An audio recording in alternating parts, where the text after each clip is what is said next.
Today's topic for discussion is how to create Amazon Lightning Deal or Deal of the Day.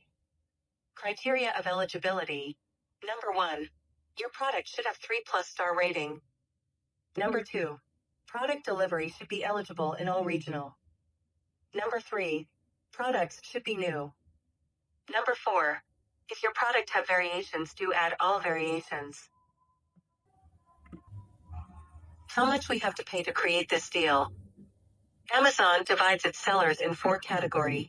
Number 1. Basic category 0.99 per item. Number 2. Standard category fee is typically between 8% to 15%. Number 3.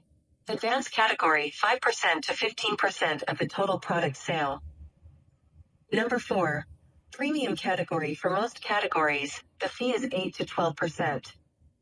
You have to pay the fee according to your category means in which category you are laying. Let Create Deal. Open your Seller Central.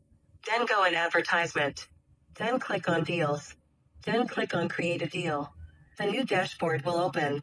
Here you will see the deal price and discounted price for your deal, and a week selected to run your advertisement. These things will be automatically selected by Amazon. You just simply select the product you want to run advertisement upon. Click on Select. Then click on to continue to next step. Then click on to Submit Deal. And your deal will be submitted to Amazon. And your deal will be live between a given time period to you by Amazon. If your deal not going good, then Amazon can deactivate your deal at any time, despite your deal time does not come to an end. If you find it informative, then share it with others.